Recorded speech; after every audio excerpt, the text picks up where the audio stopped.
My dad's new girlfriend moved in 4 months after mom's accident and stole my college fund for her daughter's sweet 16. But when her drunk daughter let something slip at the party, I uncovered a truth so devastating it made them both flee the state. When my dad started dating Selena, I was 16. Mom had been gone for 4 months. One minute, we were jumping on the old trampoline together and laughing like little girls. Next thing I knew, her spinal cord snapped and the nurses told us she wouldn't make it. I screamed for Dad, but of course he was at another conference. He was always at conferences those days. 2 weeks later, Dad brought Selena home. I knew something was up when he ironed his shirt and cleaned the kitchen. She walked in wearing a white pantsuit that probably cost more than our mortgage payment, her daughter Sophia trailing behind her like she was touring a museum. Selena had this way of smiling without her eyes participating, and she immediately started touching things. Mom's ceramic bowl on the entry table, the family photos on the mantle, like she was taking inventory. Ellie, my name. This is Selena from work. She's been helping me through this difficult time, Dad said, not meeting my eyes. And this is her daughter Sophia. She's your age. Sophia looked at me, then at the stairs leading to the bedrooms. The changes started small. Selena replaced Mom's handmade curtains because natural light is so important for mental health. Then the family photos got thrown out because living in the past isn't healthy. Mom's garden became a meditation space with some Buddha statue that Selena claimed was authentic. When Selena announced Sophia needed my room for her anxiety, Dad just nodded along. You're stronger than her, Ellie. You can handle the guest room. He was too busy booking couples massages with Selena to notice I'd been sleeping in Mom's old Northwestern hoodie every night, the one that still smelled faintly like her vanilla perfume. I actually helped Sophia move her designer luggage into my room, smiled when she complained the closet was too small, even gave her the desk Mom had spent 3 weekends refinishing because Dad shot me that look that meant, don't make this harder than it needs to be. At dinner, when Selena went on about fresh starts and new family dynamics, I nodded like I understood, like I wasn't dying inside watching Dad pour her wine in Mom's favorite glass. The worst part was how Selena tried to replace Mom without actually caring. She hired someone to go shopping with me. And when I cried on Mom's anniversaries, she booked me a spa appointment and got angry when it didn't make me feel better. Everything exploded when I asked Dad if I could take an SAT prep course. You see, Mom had started a college fund when I was born. She'd always said education was the one thing no one could take away from you. Actually, Selena interrupted before Dad could answer, that weekend is Sophia's sweet 16. We're using family funds for the party. The country club needs a $30,000 minimum. My college fund isn't family funds, I said quietly. Dad's face got that pinched look. Your mother would want us to be united. Stop being selfish. Mom valued education above everything else, I shot back. Your mother isn't here anymore, he snapped. Selena knows what's best for our family now. That's when I found out the truth. The entire college fund, $43,000 Mom had saved by clipping coupons and working overtime, was already gone. All of it went towards Sophia's new BMW, her sorority dues for a college she hadn't even applied to yet, Selena's bathroom renovation. Sophia has social anxiety, Selena explained, like that justified stealing my future. These things will help her adjust. That's when I lost it. I knew Mom's jewelry box still sat in the hall closet, and I knew her mother's pearl earrings were worth enough for at least the SAT prep. I head straight for the pawn shop, but right as my plan started, it stopped. Because the pawn shop owner knew my dad, and he called to verify since I was a minor. When I got home, there was practically steam blowing out of Selena's ears. After everything we've done for you, this is how you repay us. I pinched the bridge of my nose and slammed my bedroom door behind me, but I couldn't hide for long, because the next evening was Sophia's little sweet 16. I wore the dress Selena had picked out and played the part of supportive sister. Sophia held court like a princess, already 5 drinks in by the time they brought out the 7-tier cake. The party was almost over when I found her crying in the bathroom. You hate me, she slurred. I don't hate you. You should, she interrupted. Want to know a secret? She gripped the sink. The night before your mom died, we were at your house. Remember? Dad said he was at a conference. My blood went cold. Mom made me wait in the car, but I followed them to the backyard. They were doing something to your trampoline. Her eyes were unfocused. Mom said, this will work perfectly. And your dad said something about being visible at the hotel the next morning. Sophia, what are you? I'm hammered. Forget it. Forget it. But it was too late. She had already told me too much, and I was out for blood. I grabbed Sophia's wrist as she tried to push past me, my heart pounding so hard I could hear it over the party music filtering through the bathroom door. She stumbled, mascara streaking down her cheeks as she tried to pull away. Let go, Ellie, please, she begged, but I blocked the door with my body. You don't get to drop that bomb and run, I said, my voice shaking. What do you mean they were doing something to the trampoline? Sophia's mascara streaks revealed genuine fear as she glanced toward the door. Right on cue, Selena's voice carried from the party, cutting through the music. Where's the birthday girl? Sophia? Sweetie? The bathroom door swung open before either of us could move. Selena stood there, her smile finally reaching her eyes as she took in the scene, me gripping Sophia's wrist, both of us frozen like deer in headlights. Everything okay, girls? She asked, but the way she said it made my skin crawl. She knew. She knew Sophia had told me something. The drive home in Selena's Mercedes felt like being trapped in a cage. Sophia passed out in the back seat, her head lolling against the window while Selena made pointed comments from the driver's seat. Too much excitement for one night, she said, glancing at me in the rearview mirror. Some people just can't handle their liquor. Say the strangest things when they drink. I kept my mouth shut, watching the streetlights blur past. My mind raced with what Sophia had said. Dad wasn't at a conference. He was at our house with Selena the night before Mom died. At home, I waited until Selena helped Sophia to bed before cornering Dad in his study. He sat behind his desk, tie loosened, clearly hammered from the party. His laptop was open, calendar app visible on the screen. Dad, I need to ask you something about Mom's accident. accident, I started. He waved his hand dismissively. Not tonight, Ellie. I'm tired. Were you really at that conference? I pressed. The weekend Mom died? His bloodshot eyes narrowed. Of course I was. Why are you asking this now? I stepped closer, and that's when I saw it. His calendar for that week. No conference marked. My fingers moved quickly, screenshotting with my phone before he realized what I was doing. He slammed the laptop shut, standing up so fast his chair rolled back. What the hell do you think you're doing? The study door opened, and Selena appeared like she'd been waiting outside. She looked at Dad's flushed face, then at me. Rick, honey, you should get to bed. You've had a long day, she said sweetly, guiding him toward the door. He went without protest, shooting me one last confused look. Once he was gone, Selena turned to me, her fake smile gone. Sophia says the strangest things when she drinks. I hope you're not taking a hammered teenager's ramblings seriously. I retreated to the guest room without answering, my phone burning in my pocket with that screenshot. But when I reached my door, I stopped cold. Fresh screwdriver marks scarred the door frame where my lock used to be. The lock itself was gone. My phone buzzed. Unknown number. I opened the text with trembling fingers. Stop digging or you'll be next. I recognized the number pattern from the credit card statements I'd seen. It matched the burner phone charges on Selena's card. The next morning at breakfast was torture. Sophia sat mechanically eating her eggs, refusing to make eye contact with me while Selena chattered about college tours they'd be taking. We're thinking East Coast schools for Sophia, Selena said, cutting her grapefruit with surgical precision. Good to get away from distractions. After they left for Sophia's hangover brunch with friends, I climbed up to the attic. Mom's boxes were still there, shoved in a corner like afterthoughts. I found her old phone in a box of electronics, the battery long dead, but Mom was always prepared. The charging cable was wrapped neatly beside it. I plugged it in and waited. When it finally powered on, I went straight to her messages. The last text to her best friend Claire made my blood run cold. Need to talk about R and insurance. Something's not right. R. Rick, Dad. Looking for something specific? I spun around. Selena stood in the attic doorway, her silhouette backlit by the hallway light. Just going through Mom's things, I managed. She stepped into the attic, her heels clicking on the wooden floor. Grief makes people do strange things, see patterns that aren't there, create conspiracies to explain random tragedies. She picked up one of Mom's old sweaters, examining it like evidence. Your father's worried about you. After she left, I tried calling Mom's best friend Claire, straight to voicemail, again and again. Finally, a text came through. Selena visited, said you're having breakdown. Please get help. My hands shook as I opened Instagram. There were posts I didn't make, long rambling captions about struggling with grief and acting out, all posted while I'd been asleep. The timestamps showed 3 a.m., 4 a.m. Photos of me looking disheveled at school, captions about dark thoughts. Monday at school, the counselor pulled me aside before first period. Mrs. Martinez usually had a warm smile, but today she looked concerned. Ellie, your stepmother called. She's worried about some violent tendencies you've been displaying. What? I haven't. She mentioned the pawn shop incident and some threats you've made toward your stepsister. She leaned forward. We want to help you, but you need to be honest about what you're going through. That evening, Dad announced I'd be starting therapy with Dr. Morrison, Selena's friend who specialized in troubled teens. Already booked, already paid for. No discussion. My phone rang. Grandma's nursing home number. I answered eagerly, desperate for someone who'd believe me. Ellie, sweetheart, why haven't you visited? Grandma sounded confused. Your father said you didn't want to see me anymore. That's not true. I've been trying to. Oh, and dear, I've been meaning to ask. Do you remember where I put the key to your mother's safety deposit box? I know she wanted you to have what's inside when you turned 18, but I can't seem to. My heart raced. Grandma, I'll come see you tomorrow. We'll look together. But when I biked to the nursing home the next afternoon, Selena's white Mercedes sat in the parking lot like a threat. I locked my bike and ran inside. Grandma's room was empty. The nurse at the station smiled apologetically. Oh, Mrs. Chen took her for a spa day. Such a thoughtful daughter-in-law. Something on Grandma's nightstand caught my eye. Her reading glasses, the ones she couldn't function without. She'd never leave them behind. Never. Grandma couldn't read or sign anything without them. I pedaled home, my mind racing. 3 different neighbors were out doing yard work, and each one mentioned something that made my skin crawl. Mr. Peterson trimming his hedge. Saw someone out on your trampoline the night before your mom's accident. Looked like they were adjusting the springs. Mrs. Kim walking her dog. Strange to see your dad's car that night when he was supposed to be away. Mr. Rodriguez washing his car. Your stepmom sure knew her way around your backyard for someone who'd supposedly never been there before. A pattern emerged in my mind. Selena always positioned herself between me and anyone who might help. Claire, Grandma, even Dad. She was isolating me, making me look unstable, cutting off my support system one by one. Tuesday after school, I found a note in my backpack, tucked between textbooks. Mom checks my phone. Meet me at Mall Starbucks 3 p.m.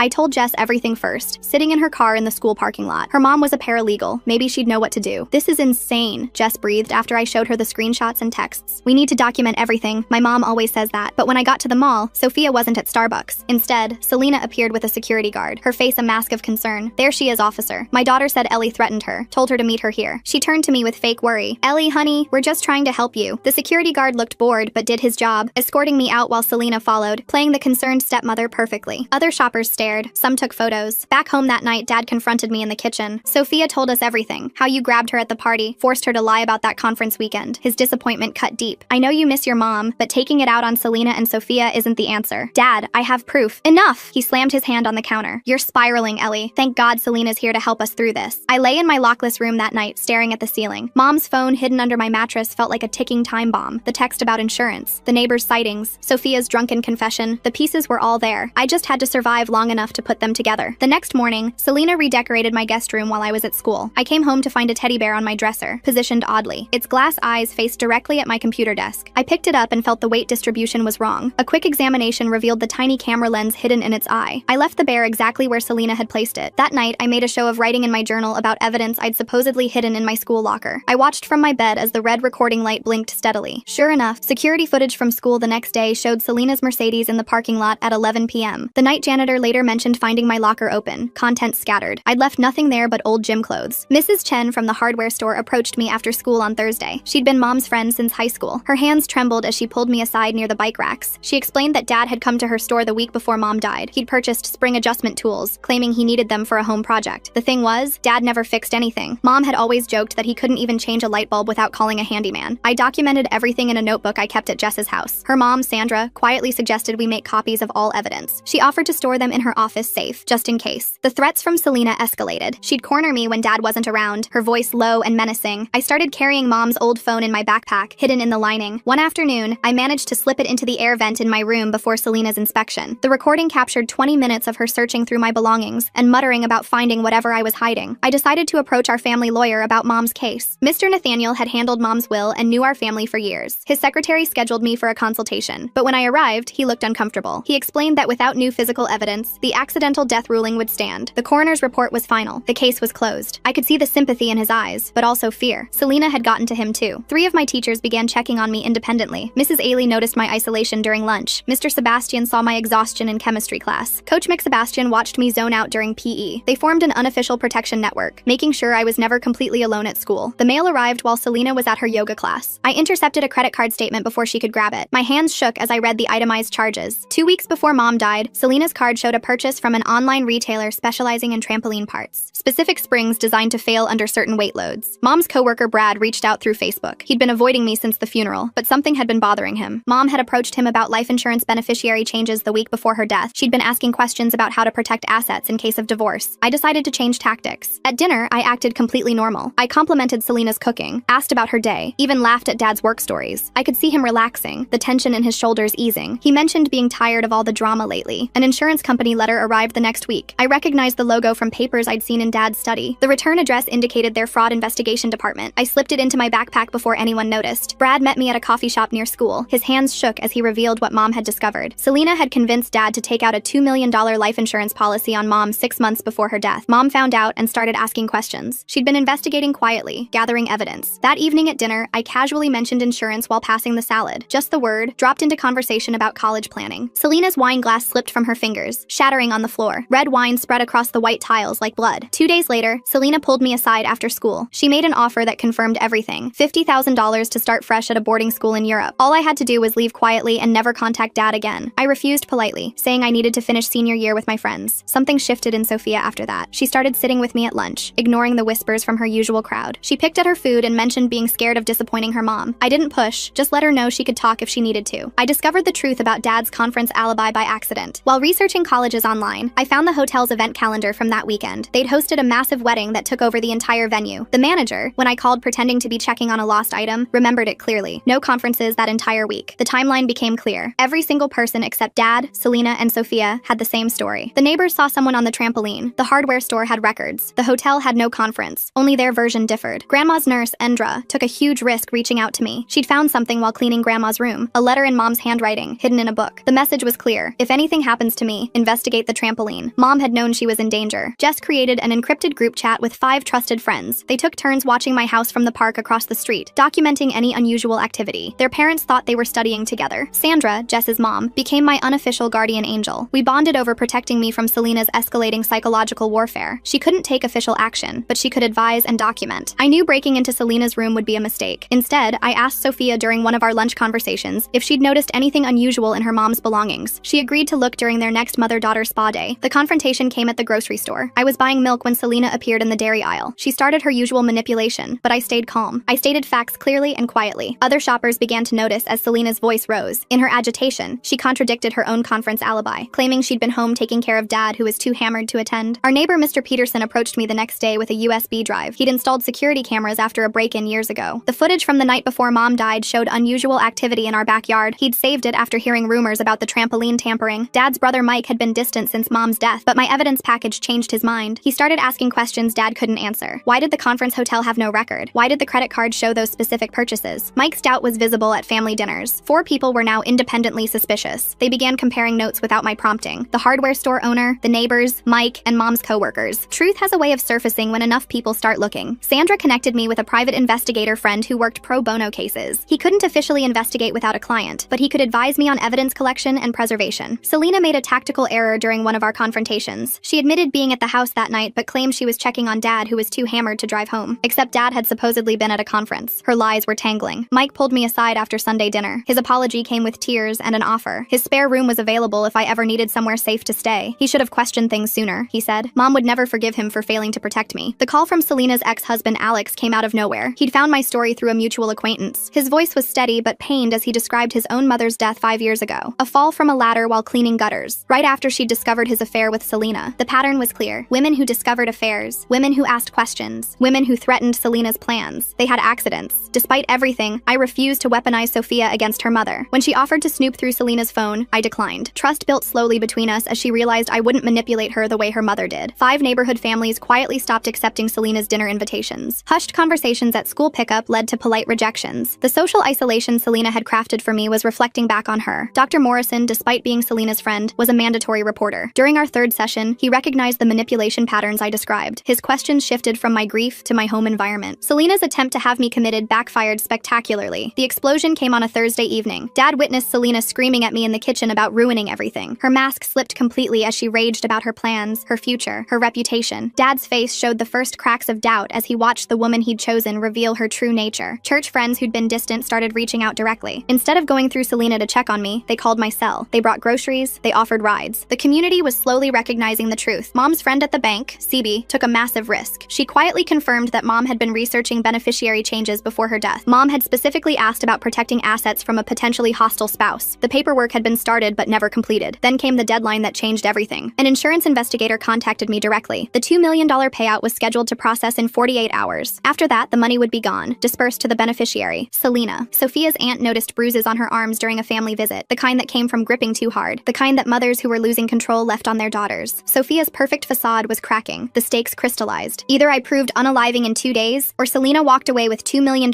and disappeared forever. I had 48 hours to save not just my future, but Sophia's too. I handled the pressure the way Mom taught me. Methodically, analytically, each piece of evidence cataloged, each witness statement documented, each lie exposed with facts, not emotions. Dad's colleagues at the firm started excluding Selena from events. Her aggressive behavior at the company picnic had left a bad impression. Strange vibes, they said. Something off about her. 7 community members were now actively supporting my version of events. They didn't coordinate or plan. Truth simply drew them together like magnets finding north. The first real victory came when Sophia moved in with her aunt. Selena's control shattered as her own daughter chose safety over loyalty. The aunt had seen enough bruises, heard enough stories. She filed for emergency custody. In desperation, Selena tried one final manipulation. She told anyone who would listen that I had pushed Mom, that I was jealous and disturbed, that the trampoline accident was my fault. But Mr. Peterson's security footage destroyed that lie. Time-stamped video showed me at Jess's house during the exact window when someone tampered with the trampoline springs. My alibi was rock solid. Selena's was crumbling. The pressure mounted as the 48-hour deadline approached. I spent the night organizing every piece of evidence into a comprehensive timeline. Sandra helped me create multiple copies, storing them in different locations. Her office safe held the originals while I kept duplicates at school and Mike's house. Morning brought an unexpected development. Sophia appeared at my school during lunch, her face pale and drawn. She handed me a manila envelope without speaking, then hurried away before anyone could see us together. Inside, I found photocopies of receipts from her mother's desk drawer, hardware store purchases, trampoline parts, all dated within the critical time frame. The insurance investigator arrived at our house that afternoon. I watched from my bedroom window as his sedan pulled into the driveway. Selena's Mercedes screeched to a halt moments later. She must have been watching for him. I gathered my evidence binder and headed downstairs. The living room had become a battlefield. Dad sat on the couch looking confused while Selena paced near the fireplace. The investigator, a middle-aged man with tired eyes, set up his laptop on the coffee table. Mike arrived just as the questioning began. He positioned himself near the door, arms crossed, making it clear he was staying. His presence gave me strength as I laid out the timeline. The conference that never existed, the hardware store purchases, the neighbor's sightings. Selena's composure cracked with each piece of evidence I presented. She tried interrupting, claiming I was a disturbed teenager seeking attention, but the investigator focused on the documents, not her performance. He examined the credit card statements, the hotel records, the security footage timestamps. When I showed him Mom's final text about insurance insurance concerns, Selena made a critical error. She blurted out that mom had been paranoid about the policy, always asking questions and making accusations. The investigator's pen stopped moving. He looked up slowly. The room went silent as everyone processed what she'd just admitted. She knew about mom's concerns before the accident. She'd never mentioned this before. Dad's face drained of color. He stared at Selena as if seeing her for the first time. His hands trembled as he reached for the water glass on the side table. Sophia arrived with her aunt during the heated exchange. She wore long sleeves despite the warm weather, but when she raised her hand to push back her hair, the bruises on her wrist were visible, purple fingerprints against pale skin. Her aunt guided her to a chair across from the investigator. Sophia's statement came out in a rush. Years of manipulation, threats, the night before mom's accident, what she'd witnessed in our backyard. I watched Dad crumble as his daughter's words confirmed what he'd been desperately trying to deny. His shoulders shook, but no sound came out. Mike moved to sit beside him, a steady presence in the chaos. The investigator requested to see the trampoline. We all filed out to the backyard like a funeral procession. The springs had been replaced after mom's accident, but Mr. Peterson's security footage clearly showed someone working on them the night before. Selena tried one last manipulation. She claimed I must have tampered with the evidence, that I'd orchestrated everything out of grief and jealousy, but her voice had lost its power. Even she seemed to realize how hollow her words sounded. The investigator took photographs of the trampoline from multiple angles. He measured distances, checked sight lines from the neighbors' properties, every detail documented. Back inside, I made my choice. I handed over every piece of evidence, knowing it implicated Dad in the insurance fraud even if he hadn't known about the unaliving plot. The investigator accepted each document carefully, marking them with evidence tags. Dad stood abruptly and walked out without a word. Not to me, not to Mike, not even to Selena. We heard his car start and pull away. The sound of tires on gravel felt like goodbye. Selena's final attempt at control came through legal threats. She claimed I'd stolen private documents, invaded her privacy, slandered her reputation. The investigator calmly informed her that evidence of insurance fraud superseded any privacy concerns. The nanny cam footage proved crucial. Not only had it captured Selena searching my room, but it also recorded her making phone calls about moving money offshore, planning her escape if things went wrong. By evening, the investigator had enough to freeze the insurance payout indefinitely. No money would be dispersed until a full investigation was completed. Selena's dream of $2 million evaporated. She left that night, packed her designer luggage into the Mercedes, and drove away without saying goodbye to anyone, even Sophia, especially Sophia. Dad returned 3 days later, but only to pack his things. He couldn't look at me, couldn't speak. Mike tried to mediate, but Dad had made his choice. He followed Selena to whatever new life she was building, unable to face the truth about the woman he'd chosen over his daughter's safety. The house felt hollow without them, not empty in a sad way, but like poison had been drained from a wound. Mike moved in temporarily, claiming he needed to help with maintenance. We both knew he was really there to make sure I was safe. Grandma came home from the nursing facility, her reading glasses firmly on her nose. She took over Mom's old room, filling it with the familiar scents of her lavender soap and peppermint tea. Her presence brought warmth back to the cold spaces. Sophia visited every week. Her aunt drove her over, and we'd sit in Mom's restored garden, not talking much, just existing in shared understanding. Two girls who'd survived the same storm. The investigation continued for months. Forensic accountants traced financial patterns. Insurance fraud specialists examined the policy details. The trampoline manufacturer provided specifications about the tampered springs. No criminal charges were filed. The evidence strongly suggested unaliving, but proving it beyond reasonable doubt in court would be difficult. Selena had been careful, almost careful enough, but the insurance money never paid out. The policy was voided due to fraud. Mom's death benefit from her employer went into a trust for my education, managed by Mike and Sandra. I found Mom's safety deposit box key hidden in Grandma's jewelry box, exactly where Mom had told her to put it. Inside were documents she'd been gathering, evidence of Dad's financial irregularities, Selena's suspicious past, a letter to me, written 2 weeks before she died. The letter didn't contain accusations or fears, just love, reminders to pursue my education, to trust my instincts, to surround myself with people who truly cared about me. She'd known something was wrong but hadn't wanted her final message to be about fear. Dad sent one email 6 months later. No apology, no explanation, just a forwarding address for legal documents. Selena had convinced him to start fresh in another state. New jobs, new identities, new victims probably, but our community remembered. Mrs. Chen kept Mom's photo on the hardware store bulletin board. The neighbors watched out for Grandma and me. Jess's family included us in their holiday celebrations. Sophia chose to stay with her aunt permanently. The custody arrangement became official without contest. Selena never fought for her daughter, too focused on saving herself. The house transformed slowly. Grandma and I repainted walls, choosing colors Mom would have loved. We rehung family photos Selena had hidden. The meditation space became a vegetable garden again. Mike helped me apply for colleges. With Mom's trust fund restored and additional scholarships, I had options. Good schools, engineering programs, everything Mom had dreamed for me. Sophia and I grew closer through shared healing. She joined my study groups, ate dinner with Grandma and me twice a week, slowly became the sister I'd never had, forged through trauma but built on genuine care. The community rallied in quiet ways. Anonymous groceries appeared on our porch. Teachers offered extra tutoring. Parents carpooled without being asked. Not pity, but recognition that sometimes families break in unexpected ways. Dr. Morrison apologized for his initial assessment. He'd been manipulated too, he realized. He offered free sessions to help process the trauma. Real help this time, not Selena's version of control. I graduated with honors. Mom's empty chair at the ceremony hurt, but Grandma's proud tears helped. Mike cheered louder than necessary. Sandra and Jess's family filled an entire row. The scholarship I established in Mom's name went to students interested in engineering, funded by the recovered insurance money and community donations. Her legacy lived through others' dreams. Selena surfaced briefly in another state. Alex warned me through social media that she'd remarried. Another widower. Another suspicious death in his past. But authorities there had been alerted. Patterns were being watched. I chose a college close enough to visit Grandma weekly, far enough to build my own life. The engineering program challenged me in ways Mom would have appreciated. Sophia enrolled in the same university a year later. Different programs, different paths, but a shared understanding that family comes in many forms. Some you're born into, some you choose, some you build from the ashes of what others destroyed. The trampoline was removed last summer. Mike and I dismantled it together. Each spring a small goodbye. The space became a memorial garden. Not sad, but peaceful. Grandma planted Mom's favorite flowers. On the anniversary of Mom's death, we gather there. Not just Grandma and me, but Mike, Sophia, Sandra's family, the neighbors who spoke up. We share stories, happy memories, the person she was beyond the tragedy. Dad never returned, never called. His absence became its own presence. A reminder that sometimes love isn't enough to overcome cowardice. But his leaving had been its own gift. Space to heal without his denial. I keep one photo on my desk at college. Mom and me on the trampoline, laughing, airborne, before everything changed, but also exactly as we were. Joy captured in a moment that no one could steal. The truth saved us. Not in dramatic courtroom victories or perfect justice, but in small acts of courage. Neighbors who noticed, friends who believed, a hammered girl's confession that started everything. Mom's Northwestern hoodie hangs in my dorm closet. It no longer smells like vanilla, but I wear it during finals. A reminder that education was the one thing no one could take away. She'd been right about that. Grandma, Mike, Sophia, and I share quiet dinners now. Different from before, but whole in its own way. We built something new from the pieces left behind. Not the family we'd planned, but the one we needed. The investigation officially closed last month. No charges filed. No dramatic conclusion. Just paperwork marking the end of one story and the beginning of whatever comes next.